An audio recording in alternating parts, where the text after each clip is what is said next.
할렐루야.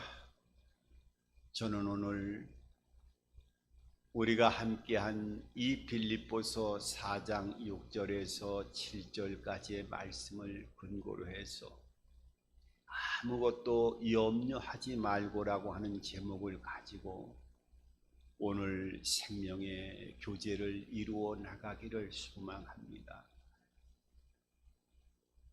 어느 건강에 늘 관심을 가지고 또 건강 속에서 근심하는 삶을 살아가는 한 할아버지가 있었습니다.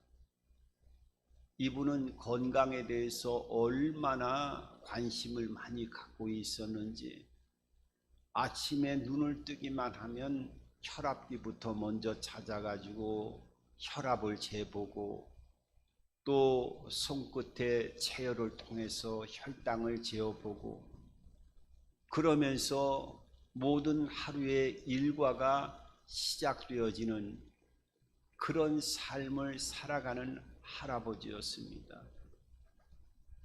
그러니까 조금만 건강에 또 여러 가지 소화가 안 된다 생각이 되어지면 혹시 내가 위암에 걸리지 않았는가 하면서 또 이 병에 대한 근심이 극도로 마음속에 염려로 다가오고 그것을 나타내는 삶을 살아가는 그런 할아버지였어요.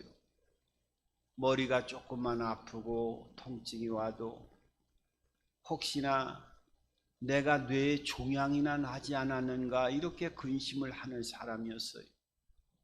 근데 이 할아버지가 하루는 그 유명한 TV의 프로그램인 무엇이든지 물어보세요라고 하는 프로그램을 보고 있다가 한숨을 계속 푹푹 내쉬고 있는 것이었어요. 그러면서 며느리가 물어봤어요. 아니 왜 그렇게 한숨을 쉬고 있습니까? 라고 시아버지에게 물어보니까 이 시아버지가 그렇게 며느리에게 얘기를 합니다.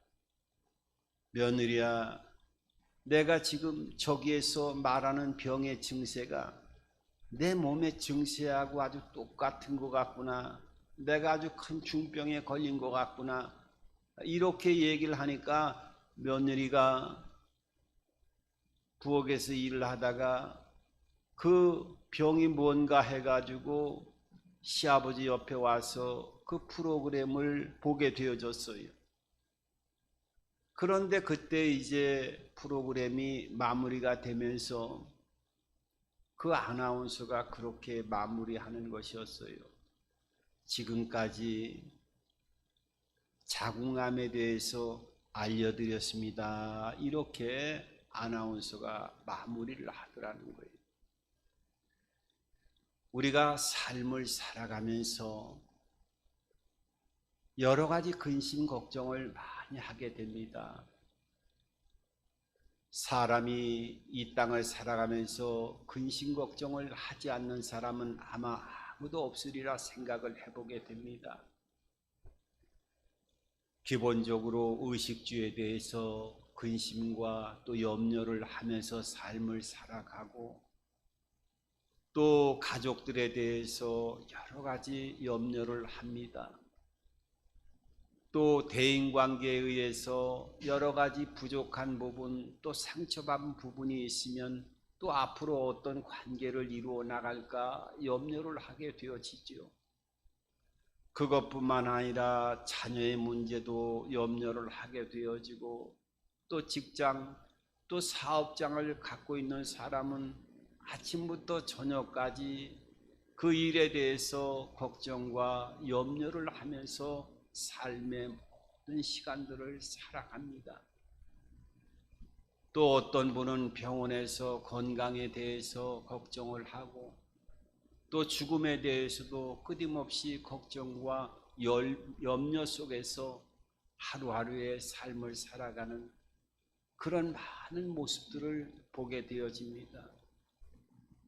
우리가 삶을 살아가면서 이 염려에 대해서 아무 누구도 자유로움 속의 삶을 살아가는 사람은 없을 거라는 생각을 해보게 되어집니다.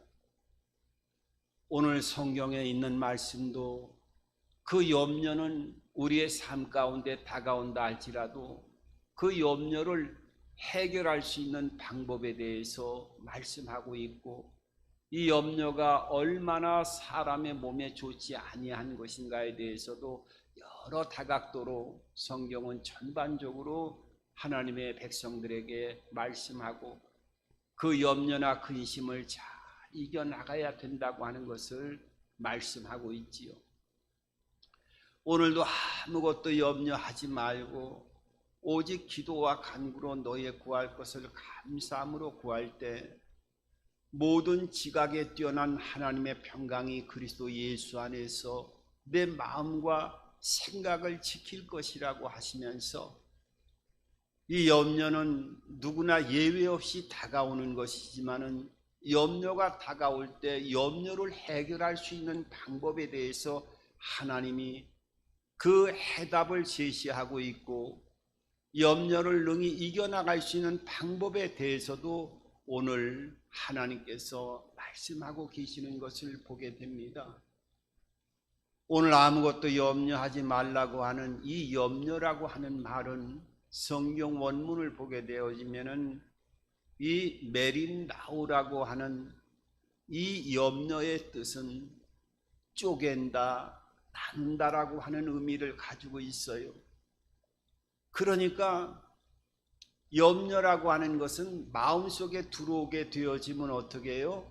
사람의 생각을 10조각으로 쪼개고, 또 10조각이 아니라 100조각으로 마음과 육체를 쪼개는 것이 바로 염려라고 성경은 말씀하고 있어요.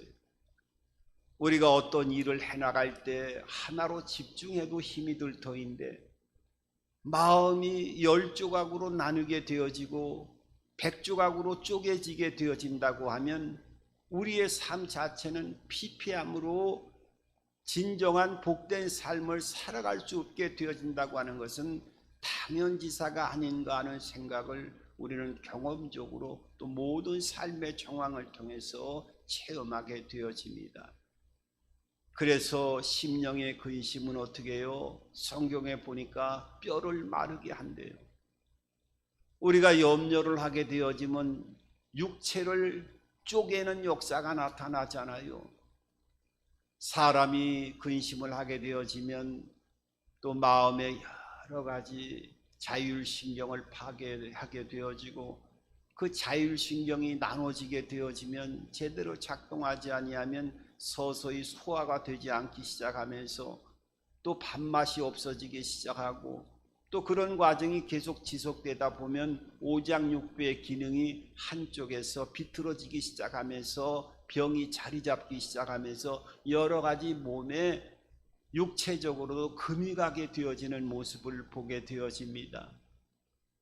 이 염려가 사람의 마음속에 들어와서 10조각, 100조각으로 영육간에 쪼개지는, 그런 나누어지는 그런 모습을 체험하게 되어지고 보게 되어지면 사람의 행복감이 다 떨어져 나가게 되어지고, 기쁨의 생각들이 마음에서 육체에서 산산조각이 되어져서 떨어져 나가기 때문에 영육간에 병이 들게 되어지는 것은 당연한 것이라고 성경은 또한 말씀하고 있고, 또 우리들이 건강에 적신호가 오면서 여러 가지 문제가 발생하게 되어지는 것을 보게 됩니다.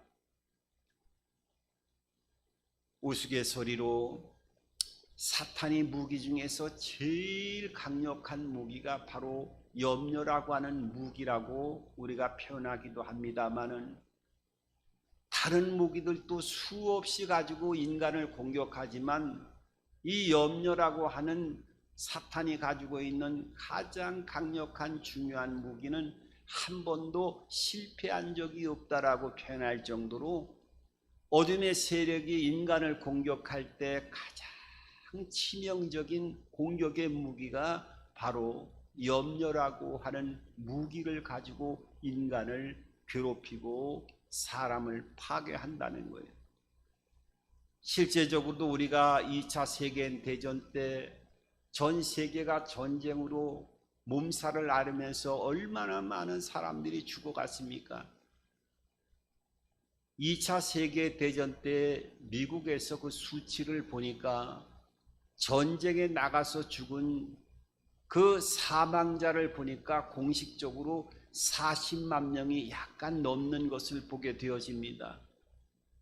그런데 그 전쟁 속에서 죽은 사망자가 40만이 넘었다고 하면 사실 엄청난 숫자지만은 그 미국 본토에서 전쟁에 보내놓고 내 자식을 보내놓고 내 남편을 보내놓고 그 후방에 미국 본토에서 근심과 심장병으로 죽은 사람들을 수치로 보니까 100만 명이 넘었다는 거예요.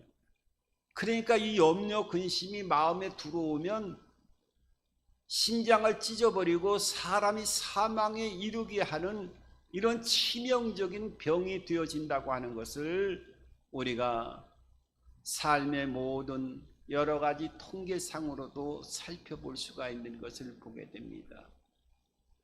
그래서 어떤 심리학자는 이 염려라고 하는 것은 인간을, 사람을 서서히 말려 죽이는, 그러니까 아주 천천히 고사시키는 형태의 자살 행위가 되어진다라고 표현할 정도로 염려가 사람의 마음속에 들어오게 되어지면 그 염려의 파급 효과가 사람을 서서히 말려 죽이는, 어떻게 보면 직접적인 사람을 죽이는 형태는 아니지만은 사람을 서서히 말려 죽이는 이러한 형태의 자살 행위가 되어질 수밖에 없는 치명적인 병이 되어진다고 하는 것을 이 땅을 살아가면서도 여러 가지 정황을 통해서 발견하게 되어지는 것을 볼 수 있습니다. 그러면은 이런 치명적인 염려가 들어오고, 염려라고 하는 것은 우리가 안 할 수는 없는데 그럼 어떻게 해야 되는 것인가? 오늘 하나님의 말씀은 그 해결책을 제시하고 있어요. 어떻게 제시하고 있느냐 하면 아무것도 염려하지 말고 모든 일에 기도와 간구로 너의 구할 것을 감사함으로 하나님께 아뢰라고 하는 이런 해결책을 제시하고 있다는 거예요. 우리가 이 기도와 간구라고 하는 얘기는 신앙생활하면서 어떻게 보면 귀에 따닥지가 앉을 정도로 많이 듣는 말씀이 이 기도와 간구라고 하는 이런 기도에 대한, 또 간구에 대한, 감사에 대한 이런 이야기를 셀 수 없이 많이 듣고, 그 기도나 간구나 감사의 영향력에 대해서 우리가 많은 말씀을 듣습니다. 그러면 이 기도와 간구로 나가라고 하는 의미가 어떤 의미인가? 우리가 알 수 있는 기도의 영역에 대해서 얘기하면 뭐 수십 가지가 아니라 수백 가지에 대해서, 기도에 대해서 파급적으로 말씀을 드릴 수가 있습니다마는 가장 근본적인 큰 틀 안에서 하나의 강력한 뼈대가 되어지는 뿌리라고 할 수 있는 이 기도의 영역이라고 하는 것이 무엇이냐 하면은 보이는 세계와 보이지 않는 세계를 열어놓는, 연결하는 통로가 되어지는 것이 기도가 되어진다라고 하는 이 큰 틀 안에서의 기도의 영역을 우리가 마음속에 각인하면서 기도의 파생적인 여러 가지 부분적인 것들을 우리가 기도의 능력 안에서 찾아오는 삶을 살아가야 되는 것입니다.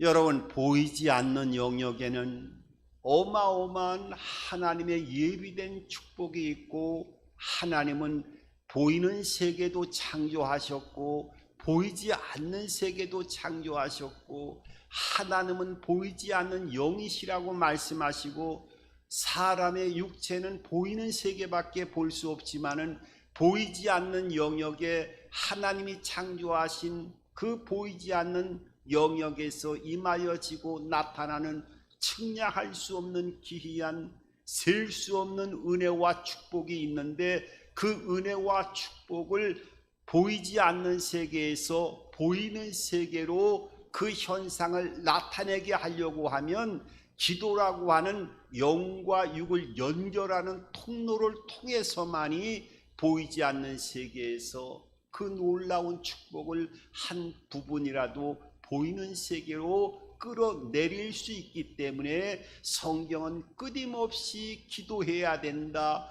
기도해서 영의 눈을 열어야 된다라고 하는 근본적인 기도에 대해서 하나님께서 말씀을 통해서 말씀하고 있는 것을 보게 됩니다. 사실 어떻게 보면은 그래서 예수님께서도 주는 그리스도여 살아계신 하나님의 아들임을 믿는 자에게, 구원받은 하나님의 자녀들에게 두 가지의 놀라운 축복을 주셨지 않습니까? 하나는 뭐예요? 너희에게 천국의 열쇠가 주어졌고 음부의 권세가 이기지 못하는 은혜가 임하게 되어졌다고 예수님께서 제자들에게 선포하신 것을 보게 됩니다.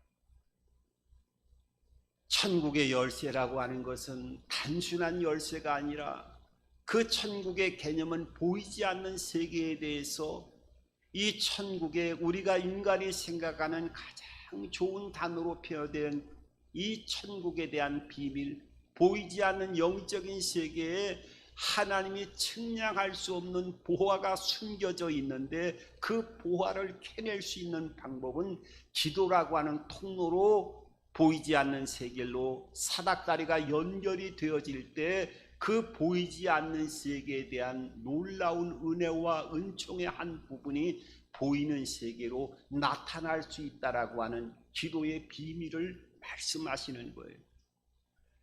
그래서 어떻게 보면은 보이지 않는 세계가 원천이 되기 때문에 더 중요하다고 하는 것을 말씀하고 있고, 그 보이지 않는 원천의 세계를 어떻게 기도의 통로를 통해서 끌어내리느냐에 따라서 삶의 정황의 모든 문제가 해결되어지고 근심의 염려의 근원이 해결되어진다고 하는 것을 이 기도와 간구, 기도의 사닥다리를 통해서 비밀을 말씀하시는 거예요.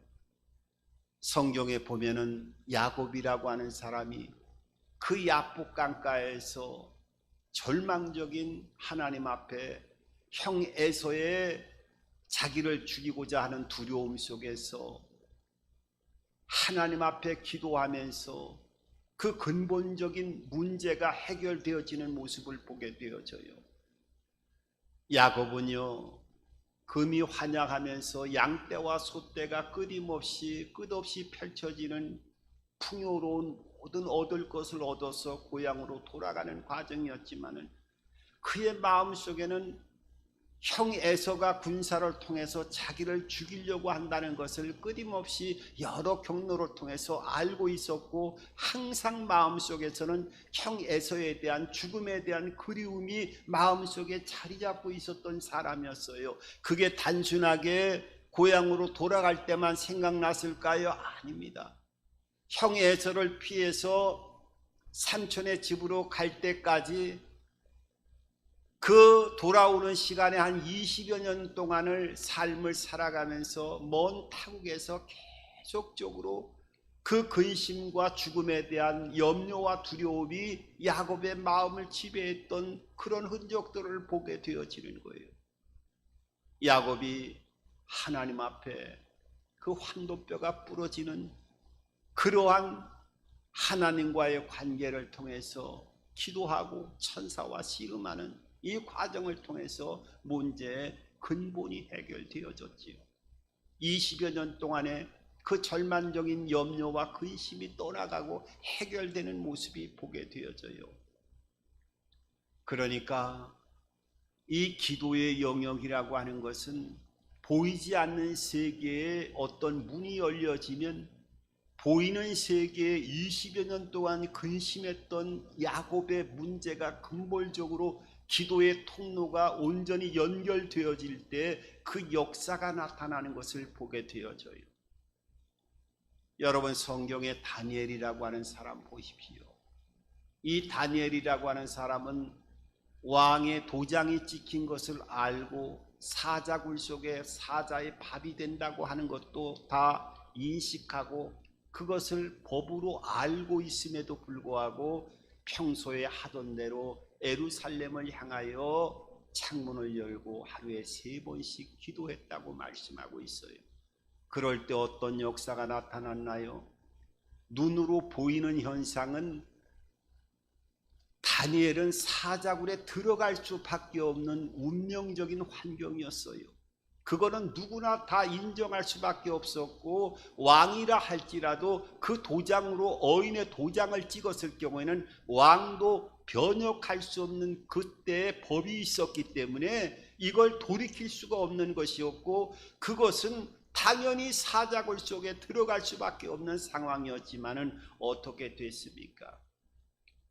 기도를 통하여 이 영적인 놀라운 비밀을 알고 그 보이지 않는 세계를 하나님이 통치하시고 모든 영역에 기적과 표적과 영광이 함께하는 그 하늘의 비밀, 보이지 않는 영적인 세계에 하나님 앞에 다니엘은 사닥다리를 놓고 보이지 않는 세계로부터 그 놀라운 표적이 들어올 때 보이는 세계에 사자굴에 들어갈 수밖에 없는 환경이 완전히 바뀌어지는 모습을 보게 되어집니다.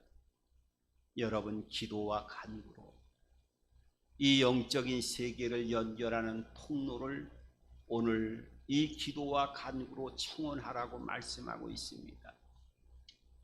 마치 기도는 내 통장에 500억이라고 하는 돈이 은행에 예치되어 있으면 그 예치되어 있는 상태를 가지고는 돈의 그 가치를 잘 모르고 활용할 수가 없는 겁니다. 돈을 찾아오기 위해서는 내가 은행에 가서 도장을 찍고 비밀번호를 통해서 돈을 찾을 때 그 돈의 효력이 나타나는 거예요.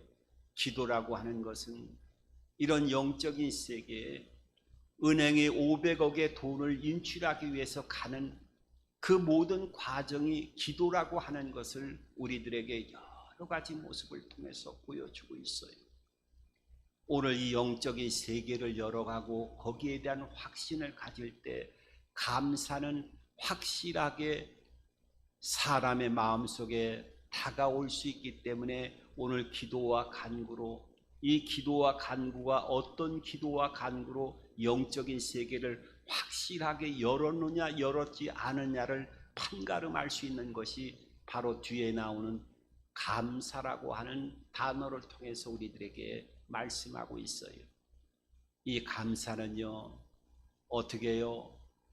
기도와 간구를 통해서 하나님 영적인 세계에 수많은 은혜와 복을 연결해주고 하나님의 때를 땅에서 모든 것들을 부어주신다고 하는 확신을 갖게 되어질 때만이 감사할 수가 있는 거예요. 예수님께서 오병의 기적을 행하실 때에도 여러분, 오병의 기적이 5,000명이 먹고도 12광줄에 다 남겨질 때 감사한 것이 아니라 오병의 기적을 행하시기 전에 축사하셨다. 이 축사가 성경 원문을 보게 되면 감사 기도를 얘기하는 거예요. 나타나지 않았지만은 다 되어질 것으로 되고 믿고 감사하셨다는 거예요.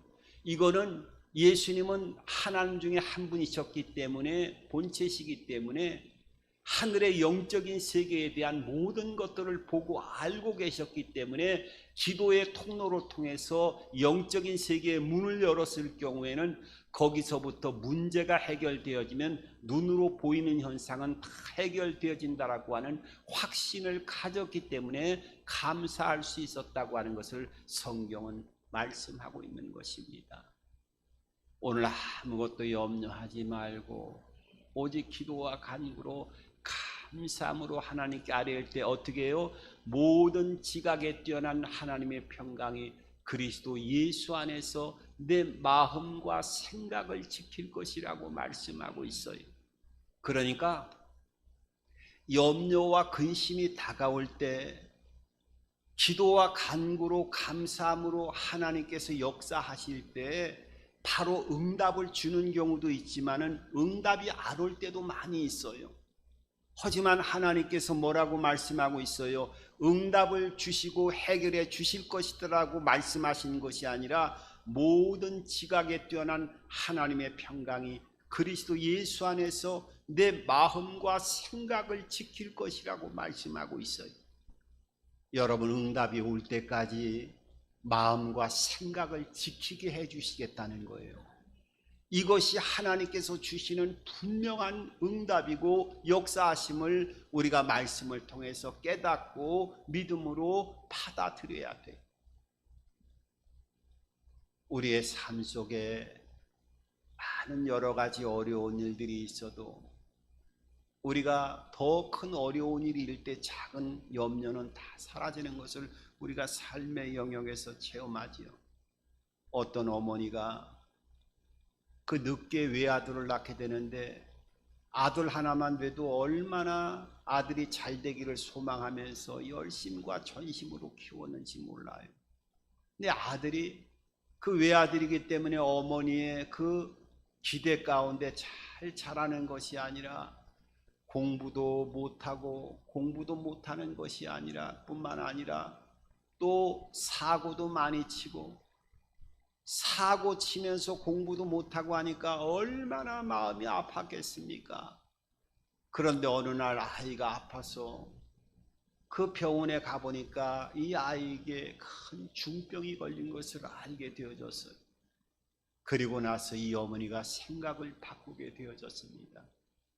그래, 내가 이 아이가 공부를 잘해야 된다, 또 모든 영역에서 다 으뜸이 돼야 된다라고 생각했지만 이렇게 큰 중병이 걸려서 죽을 그런 병이 걸리게 되어지니까 이것이 문제가 아니라 건강한 것이 얼마나 중요하고 공부를 못해도 좋고 다른 거 다 문제도 있어도 좋으니까 건강만 하면 좋겠다 하면서 그 생각이 완전히 바뀌어졌다는 거예요. 여러분, 우리가 이 땅을 살아가면서 이 염려와 근심은 모든 지각에 뛰어난 하나님의 평강이 그리스도 예수 안에서 내 마음과 생각을 지켜주시리라. 응답의 때가 좀 더디 온다 할지라도 마음을 지킬 수 있는 은혜와 축복이 이 기도와 간구를 통해서 영적인 하늘의 비밀을 체험하고 확신을 갖고 있을 때 감사가 나올 수 있고 그 은혜 안에서 하나님 앞에 모든 때를 기다리고 하나님께 맡기는 삶을 살아갈 수 있는 상태에서 그 마음과 생각이 지켜지는 하나님의 자녀의 삶을 살아가라고 말씀하고 있습니다.